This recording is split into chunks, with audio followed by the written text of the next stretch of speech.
And this meeting was supposed to be talking about, okay, we've moved so far, we can now definitely say that Mugabe is going to be eliminated. But what is the transitional arrangement that you have? That's exactly why we're here. Good evening, ladies and gentlemen. I'm your host, Makeri, and today we're about to watch a documentary by an Australian journalist by the name of Mark Davis talking about an assassination plot to kill President Mugabe of Zimbabwe. Now, this documentary is quite fascinating, and I actually tried to reach out to Mark Davis to thank him for the awesome work and research he did. I mean, the amount of work and resources he put into this had to be of a tremendous amount.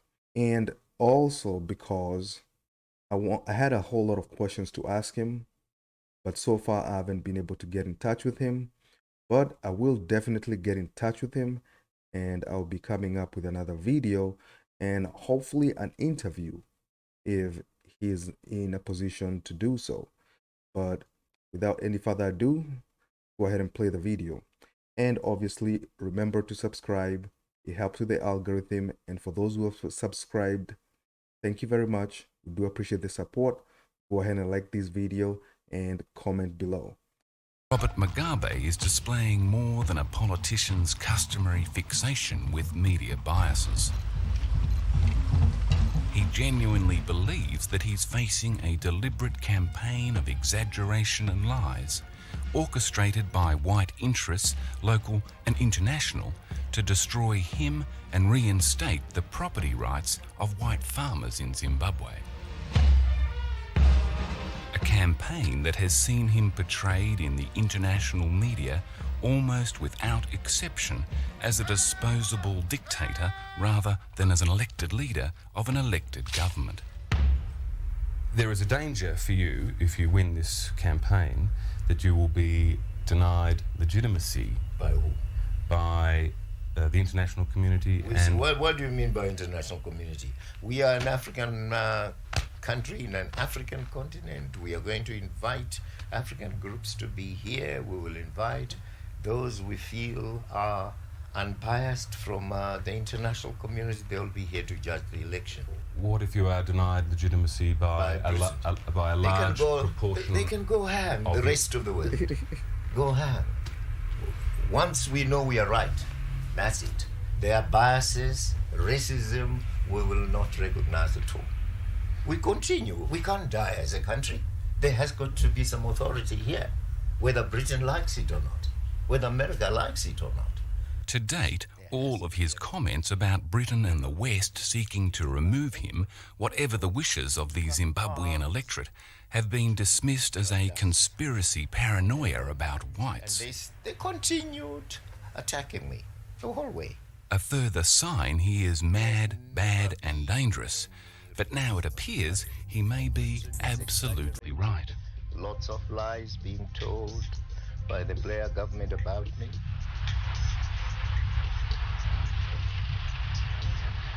In an extraordinary video revealed tonight for the first time, new light is shed on the forces that are gathering against him.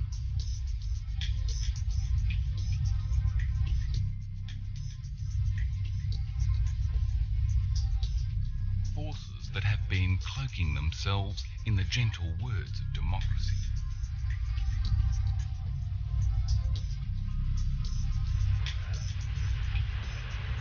Suffice to say that, for all appearances, ultimately, this meeting never happened. Forces plotting to eliminate Mugabe, not at the ballot box, but to murder him before the upcoming election and to launch a coup d'etat. One, if you believe the press, Mugabe is going to win the election. I think we've certainly proved that fact to be wrong today. Do coffins win elections? Oh my God. We are to proceed to implement a plan of introducing a transitional government through the termination of Mugabe. We expose the plan to kill Robert Mugabe.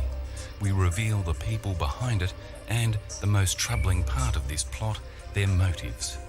Why kill Mugabe when there's every chance of defeating him at an election in just a few weeks' time?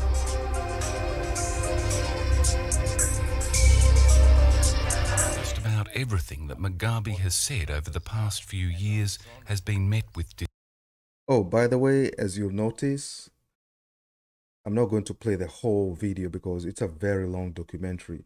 So there are cuts where he talks to local people and discusses how they feel about things. It's very important, still very important, and I do wish you guys watch the whole documentary.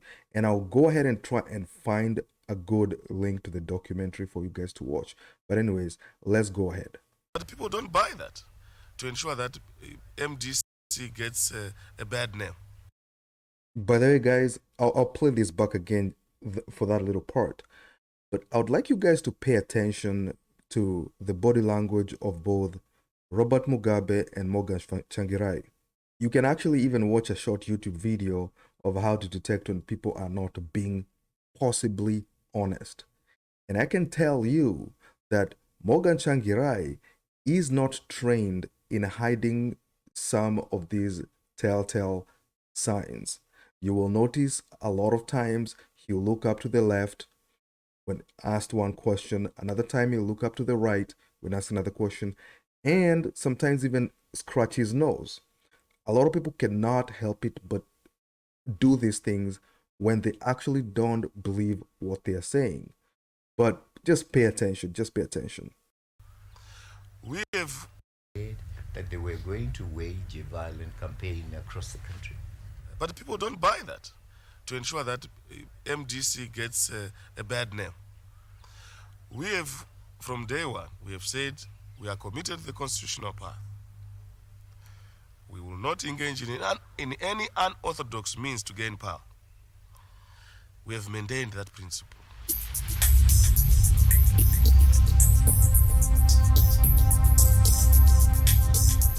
Much has been made of Tsvangirai's fine principles in the capitals of the world. But perhaps his true principles were on display recently and secretly in Montreal. December 4, the officers of Dickens and Madson, a firm of political consultants with extensive experience in Africa. Present are 3 staff members of Dickens and Madson. A gentleman whose identity has not been established. A British citizen and former Rhodesian who allegedly set up this meeting, and Mr Tsvangirai. The NDC, represented by the top man, is sitting here right now, commits to, let's call it whatever you want to call it, or elimination of the president, whatever you call it. Ari Ben-Menashe, Dickens and Madson. Okay. Mr. Mugabe is eliminated. Now what?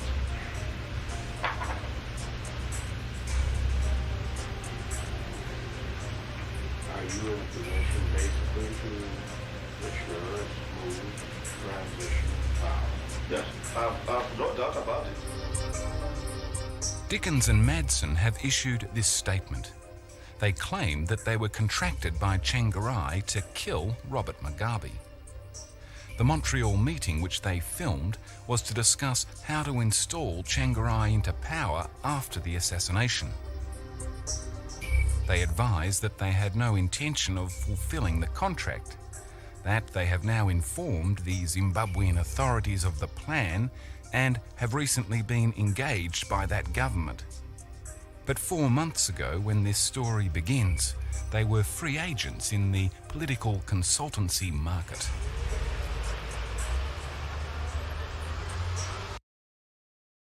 First of all, I wouldn't believe anybody who calls themselves a political consultant. That's crazy. But I mean, I just love how this is unfolding. I just love, but let's continue. In October, one of the principals of Dickens and Madson flew to London to meet Tsvangirai. A contract was on offer. The meeting was arranged and attended by an associate of Tsvangirai's, identified only as a former Rhodesian and now British citizen.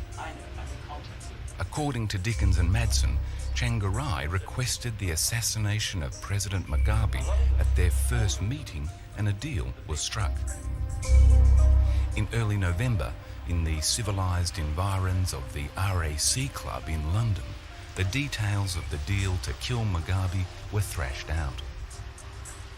$500,000 and the promise of future government contracts from President Tsvangirai. Alex Legall, Dickens and Madson. Well, I wasn't present at the London meetings. It was my understanding from what I heard that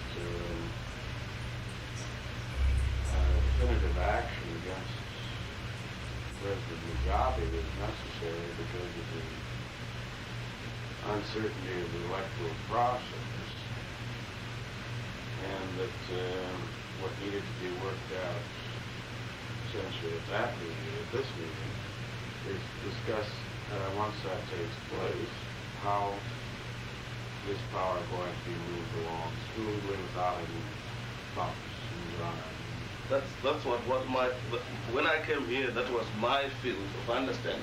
That Yes. This second meeting would be to brief me about the transitional mechanism. What's going to happen if we move toward this? That's how I understand the phases to be moving. And this meeting was supposed to be talking about, okay, we've moved so far, we can now definitely say that Mugabe is going to be eliminated. But what is the transitional arrangement that you have? That's exactly why we're here. I think let's try to be modest about it. Guys, there is no other way to take those words. I don't know how anybody can read this any different than that video. That's why my focus is not what the narrator is actually saying. My focus is what Tsvangirai is actually saying in the videos. And that right there, oh man, there's no question about it. There's no other way of hearing that. There's no other way of interpreting what he's saying. I'll play it one more time, so please be patient with me just one more time. Tsvangirai.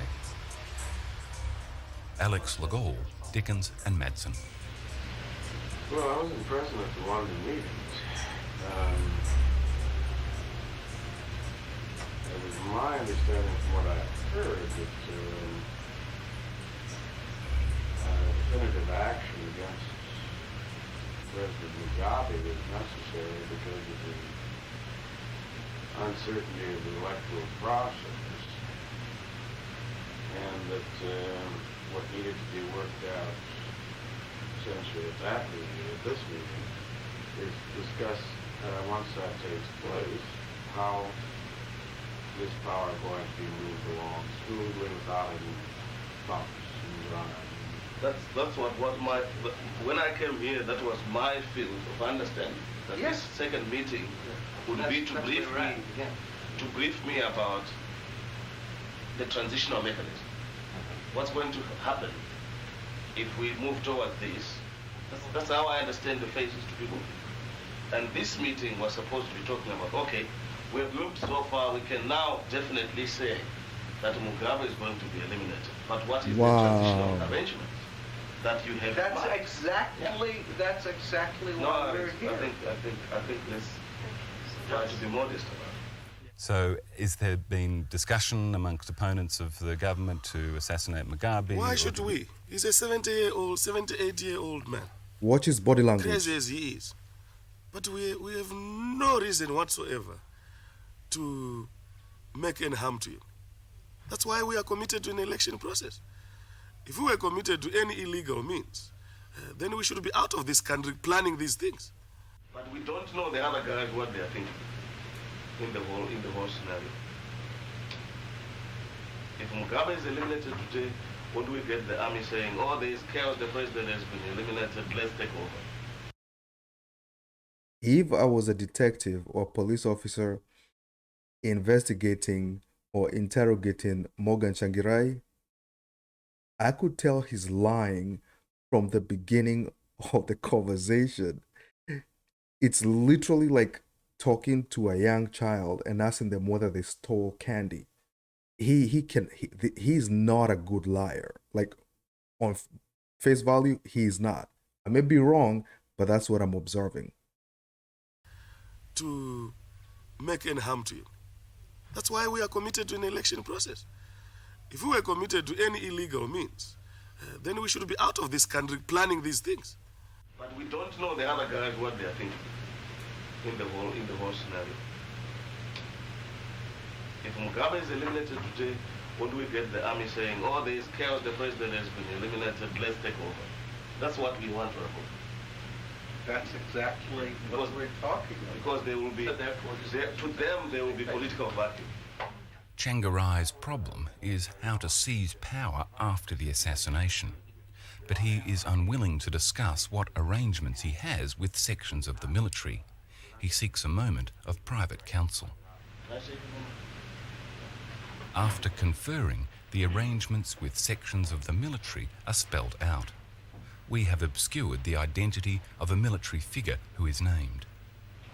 But let's face it, yeah, we had very straightforward agreements, the London meetings, and we've had subsequent discussions wherein we have been given to understand that, and this is the fact, as we know, and the way we see it, the way we're very comfortable with, and that is that is prepared to cooperate.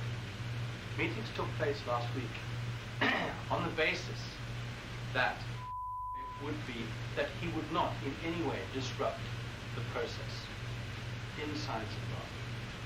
That is tantamount to an agreement as far as the NDC is concerned that there will be a powerful power share. The question is raised by Mr. Tsvangirai, and that is that there's a constitution in the way. Now, how do we arrange or get around that issue? Well, I think if there is, from our understanding, a desire on behalf of to cooperate, there is certainly one on behalf of NBC. That's why we're here. We have no problem. We have no problem whatsoever. Tsvangirai's transitional arrangement is to seize power with sections of the military, override parliament, suspend the elections, and then reschedule them when time and circumstances suit him. And who's going to call the emergency? This is fascinating. I don't think there's any one other time where there's been such incredible evidence and footage, just awesome, of something like this being planned. I have never seen it. If you guys have seen it, you can tell me in the comments below. But this is one of the best things I have literally ever seen. I'm not happy about it, but for us common people to actually have a chance to observe such a closed door meeting, this never happens. It doesn't happen in anybody's lifetime. But let's proceed. I'll go back for just a second. Let's proceed. Cooperate. There is certainly one on behalf of NBC. That's why we're here. We have no problem. We have no problem whatsoever. Tsvangirai's transitional arrangement is to seize power with sections of the military, override parliament, suspend the elections, and then reschedule them when time and circumstances suit him. And who's going to call the emergency? Who's going to call the suspension of the Constitution and an emergency? No, they don't have to. All they need to do is to tell the acting vice president, look, we've got a crisis. We cannot proceed immediately after the head of state has been eliminated. To me, that's the fundamental issue. And that plus how the two forces, the MDC on one end and the army on the other, can work together to ensure a smooth transition towards democracy through an election process, even if it means delaying the election. This interview with Tsvangirai was filmed in January, after the Montreal meeting and while he was waiting for the plan to be put into effect. Given the history in Zimbabwe and, of course, that Rhodesian history, it's perhaps not out of the question that there would be extreme elements prepared to destabilise the Zimbabwean government. It's not out of the question. No, it's not out of question, but certainly it's not something that you can sit and organize as MDC, that we are going to institute this program. And at the same time, you are committed to an election process. How can you do that?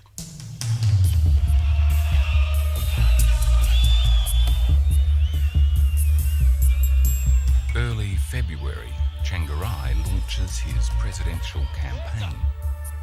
The army has got the professional integrity and commitment to respect your vote.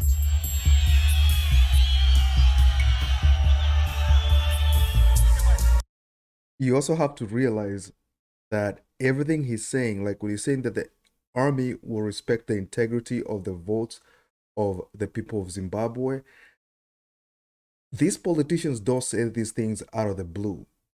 There's something he's trying to do here. And my guess is he's trying to, most importantly, push the military towards a certain direction, such that the military either does what he'd want them to do, or the military would not do anything at all if there was an assassination of Robert Mugabe.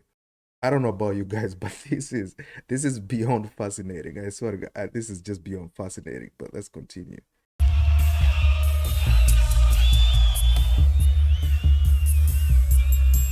Early February, Tsvangirai launches his presidential campaign. The army has got the professional integrity and commitment to respect your vote.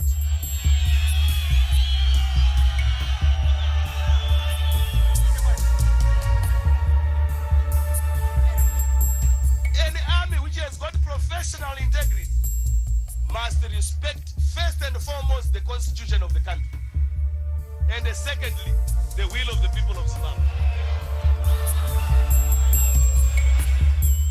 We are not going to abandon this struggle.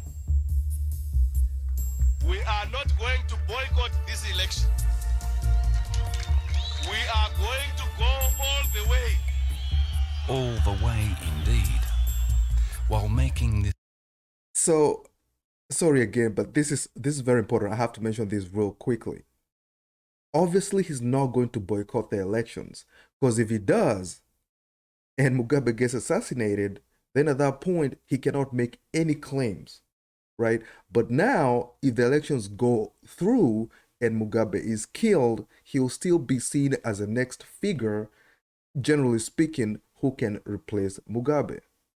Everything centers not on just Mugabe getting killed, but by him ending up in power.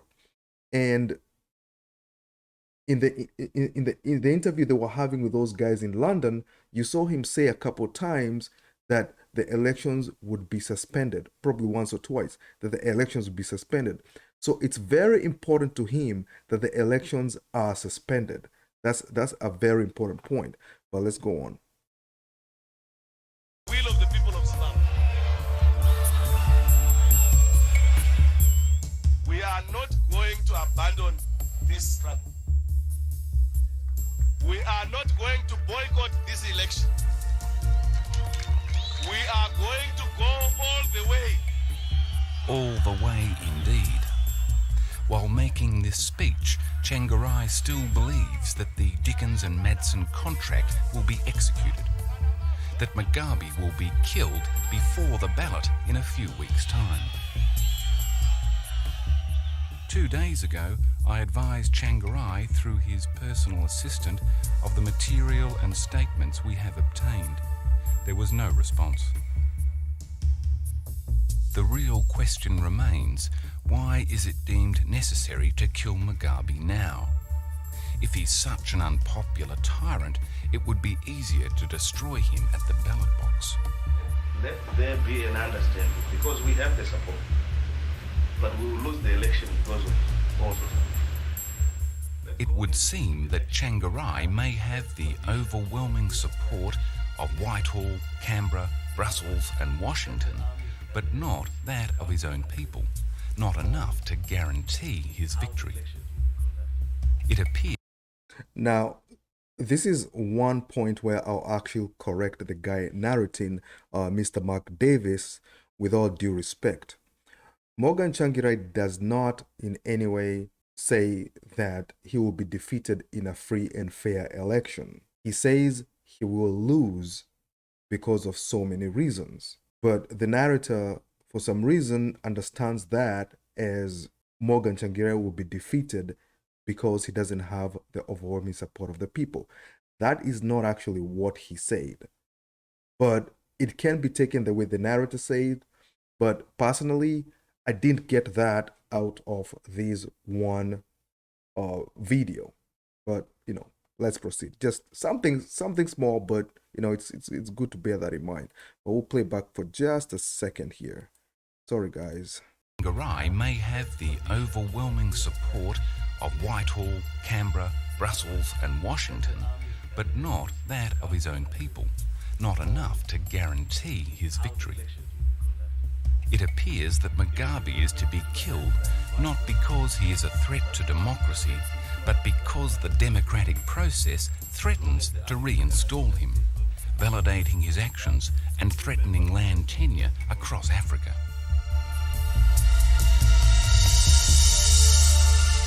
You maintain that Britain revoked on its commitment to... Yes, and they did. They have papers, documents left on their table by Major. They didn't want to look at them. According to Mugabe, the problem began with the election of... They did. Oh, by the way, when Mugabe says papers left on the desk by Major, he actually means the previous British Prime Minister John Major, who came before Tony Blair. They have papers, documents left on their table by Major. They didn't want to look at them. According to Mugabe, the problem began with the election of Tony Blair's Labour Party in 1997.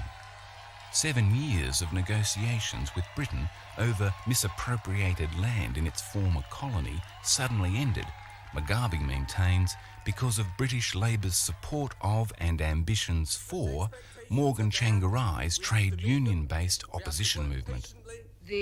Claire Short, the minister responsible for the Zimbabwean negotiations, declined to be interviewed or issue any statement for this program, her office declaring that she would not dignify Mugabe with a response. The reply came from Claire Short that we should not talk to them about colonial responsibilities. They will not inherit any responsibility in that regard. After all, you cannot talk to me about colonialism. Ireland was once colonized by Britain, so what? So dismissive. And we said, okay, if they are dismissive, we shall also adopt a stance that's firm and dismissive of them. And this is what started it. We at the moment are focused on getting change, on getting political change in Zimbabwe. We still believe that there will be a return to the law as it was, and an international law in terms of property rights. We may be removed, but we have just as good a chance, if not better, of returning once the problems are resolved. The problem, as most white farmers see it, is Robert Mugabe.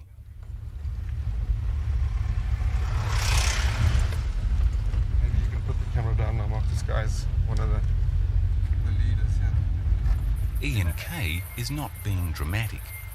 The tensions here and the risks for him are extremely high. Passions aroused not just by his public declarations that he will not surrender his claims, but by the broader history of this land. Ian Kay is no racist, but the white regime that installed his father on this patch of Zimbabwe, then Rhodesia, was. A regime that imprisoned Robert Mugabe for 10 years and killed thousands of his supporters. A regime that, remarkably, lasted until 1980. A history that has left Mugabe in no mood to discuss the finer ethics of land distribution or human rights with white nations. We are not going to be dictated to by anybody, not at all. We took up arms to defeat a regime, British regime here, which had oppressed our people for years, and for years denied them their rights. Human rights were never talked about during that time. Democracy never existed here. There wasn't the same freedom as we get today. We fought for it, we brought it, and we shall maintain it the way we have. Look, somebody in the comments told me on chat, told me to stop apologizing for pausing. Well, so I just wanted to point out Robert Mugabe's body language. You may disagree with him. I also personally do, but you may disagree with him, but there's one thing you have to admit. He strongly believes in what he's saying. I'm not saying what he's saying is good. What I'm saying is he believes everything he's saying. In all these interviews we have seen here of him, he is absolutely sure of everything he's saying and everything that's coming out of his mouth. Tsvangirai, on the other hand, he has all these telltale signs. If I met him to discuss business and we never knew each other, I would not trust him from the first minute. I'm just saying that. Now, I'm saying that one of them is bad or good. I'm just saying body language wise, yeah, that's what I read. But if you think different, hey, put in the comments below and I'll definitely reply and tell you why I have the stance I have on the issue of body language. But let's proceed. Always understood it, and not the way Britain understands it. It is a very... There wasn't the same freedom as we get today. We fought for it, we brought it, and we shall maintain it the way we have always understood it, and not the way Britain understands it. It is a very complex matter. You cannot have a categorical position on it. You need a national audit of what has been happening. We don't know. We don't know which farms have been occupied. We don't know who is on that. We don't know what their legal status of those people who have been given. So what we will do is that we will have a Land Reform Act which will clearly stipulate, first of all, having assessed what is there, but defining the objectives that I have outlined. Some people may be moved, some people may have to be relocated. A politician might, with regret, endorse the land seizures, compensate those dispossessed, and call for an end to further violence. But politics and winning elections are apparently not part of Tsvangirai's immediate agenda. What support do you have from the white community? There is a power base there. Yes, but politically, very negligible. It's on economic. It would seem that the groups who are paying the piper may be more important to Tsvangirai than a black rural electorate. How much money has been thrown from the whites to MDC? Whites to MDC? Yes. I would say on the rough figure, without necessarily being, I think no more than 10%. Of what? Of our total expense. 15% of your total expense. There is absolutely nothing wrong or suspicious about white Zimbabweans contributing to a political party. But it's London to a brick that the other 85% of Tsvangirai's funds aren't coming from his local black supporters. We got some funds from the Norwegians, from the Round Tree Foundation. Some of the donors might be surprised to hear how their funds are being spent. Others, possibly not. it has long been suspected that foreign governments have been funding the MDC. In particular, the Zimbabwean government has consistently accused Britain of covertly funding Tsvangirai, a fairly benign accusation until today. If true, then perhaps an investment in Tsvangirai was a far cheaper option than addressing the issue of land compensation.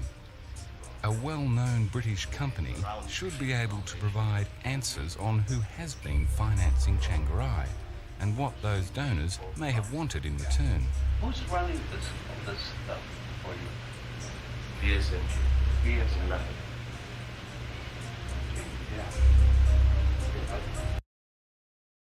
Yeah. Guys, this is what I'm talking about. Like, names and companies are being dropped. Wow. I mean, this is just nice. I just love what I'm seeing here, because I really don't think there's any other time in history when we've had any type of footage like this, where names of companies that exist till today are being named, and we are going to hear some more companies getting dropped, their location and their responses. So let's continue. Let's continue. Aware of their You're aware of their public. You should, yes. Yes, your public there. Anyway. BSMG is one of Britain's largest PR and political consultancies, recently merged with Weber Shandwick. Dickens and Madson maintain that the down payments for the assassination came from BSMG. BSMG have declined any comment to this program. There is nothing from Dickens and Madson or any other source that indicates that BSMG knew what the payments were for beyond activating a general services contract. However, a paper trail shows that those payments were made. $97,400 was paid to Dickens and Madson as a down payment for their general services contract. $50,000 came directly from the company chairman, Wilf Weeks, who paid or advanced this sum from his personal funds. Dickens and Madson maintain that the balance, $400,000 was due upon the assassination of Mugabe.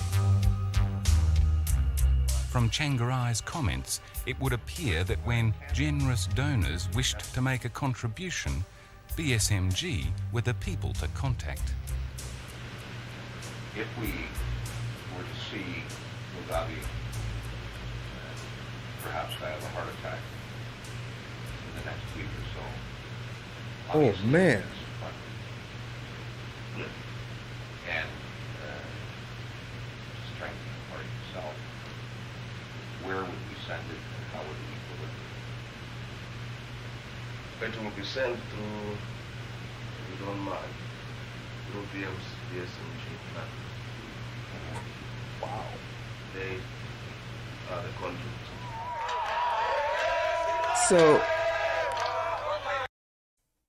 So I saw one of the responses Tsvangirai had to these allegations, because he did actually go to court for this. And what he said was that the other side was only coming up with hypotheticals and that he was only answering hypotheticals.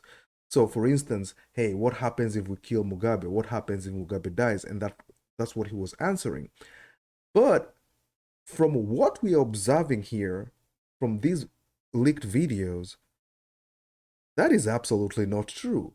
He is not responding to hypotheticals, though he is literally participating and providing information, including transactions, who is supposed to pay who and who receives what money. This is what you call an assassination plot on camera. Wow. But let's proceed. Whatever the best laid plans of Tsvangirai and his backers were, if Mugabe is killed and a coup attempted, the likeliest result is a civil war with thousands dead. Even if it succeeded, Tsvangirai's transitional arrangement would inevitably involve the slaughter of Mugabe's supporters, and there are millions of them.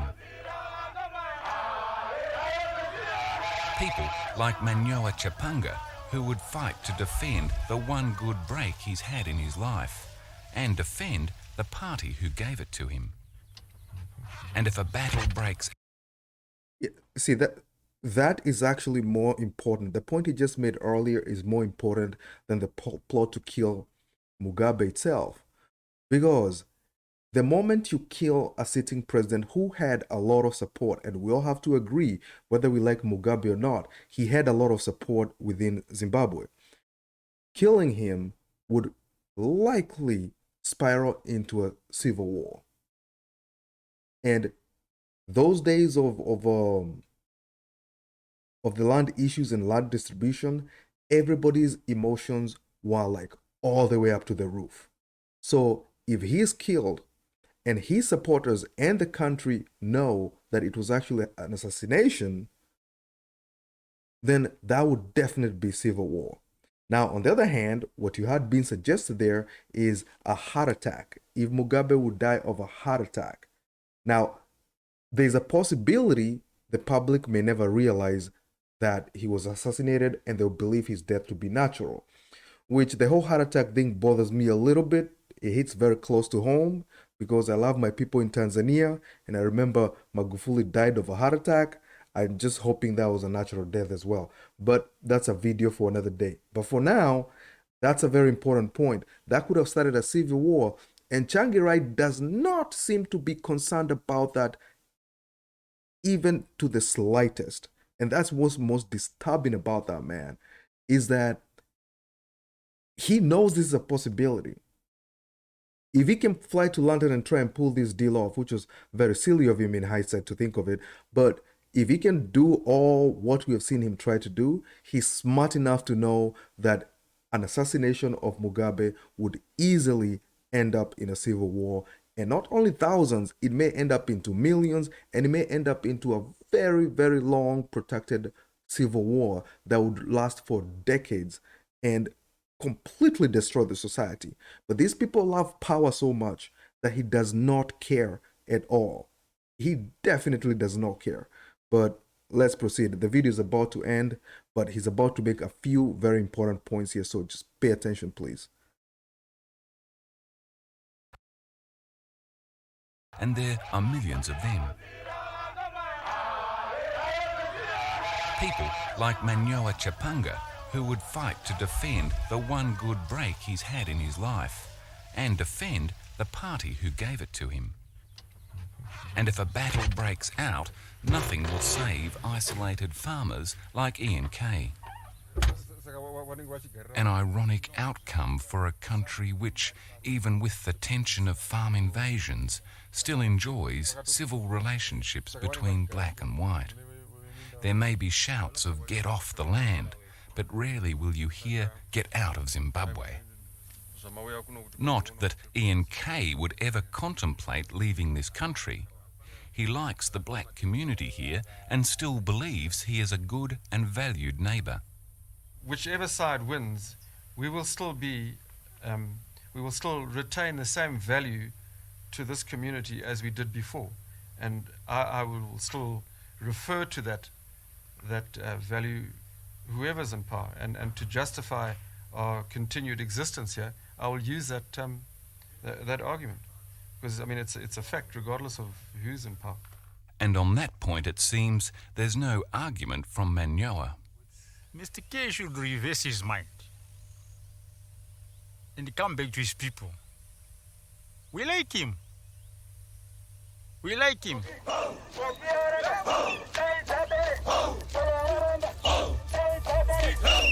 So far in Zimbabwe, a lot of property has been lost, but not a lot of lives. There's still some chance of reconciliation here. The honour of smashing that chance, starting the mass bloodshed that's been so long predicted, may not belong to the supposed dictator, but to the Democrat and his friends. Yes, sir!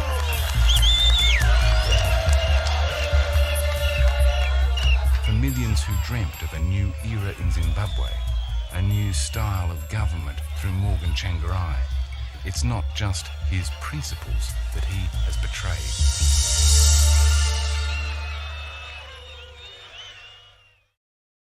So that was definitely very fascinating to just observe a plot almost like a movie. You know, it was almost like we were watching something that was made up. Couple of points to make very, very quickly before we call it a night today. One, obviously, is how irresponsible this was. Again, remember, killing Mugabe would have easily started a civil war, as I mentioned earlier. But secondly, Morgan Tsvangirai is ready to kill somebody very popular to attain power. And remember, this is the same individual who the Western media taught us to believe he is the hope of Zimbabwe. I don't think good people or people who mean well for the society resort to anything like this. If you're saying that Mugabe is 70 years old or 78 or whatever at the time, then why did he not wait for Mugabe then to die? Or most importantly, why not wait for the elections?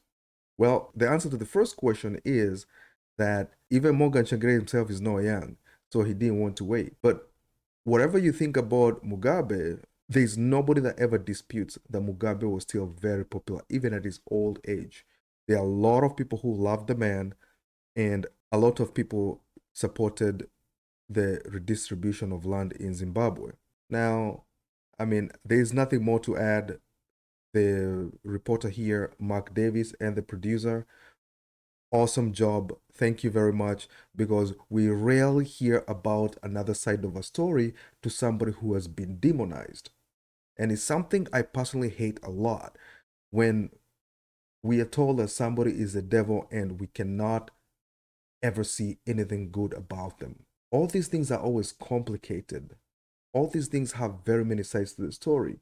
We have been told that somebody like Muammar Gaddafi was nothing but a terrible dictator and he did bad things. Well, now there's information coming out showing that actually he was doing a really good job in his country. So as time goes by, most of this information is going to keep coming out, and we're going to learn that our history was not actually what we have been taught, because even though we got our independence, technically the former colonizers, they still have a lot of influence in Africa, and most importantly, they have a very strong media presence in Africa. We mostly get most of our information about other countries from channels like BBC, Al Jazeera, and CNN and them. So good job, Mark Davis. And lastly, please remember to subscribe, comment below if there's anything you think I got wrong, because look, I'm not from Zimbabwe, so if there's something I got wrong, please do tell me in the comments below. But other than that, I'm your host, Makeri. Good night.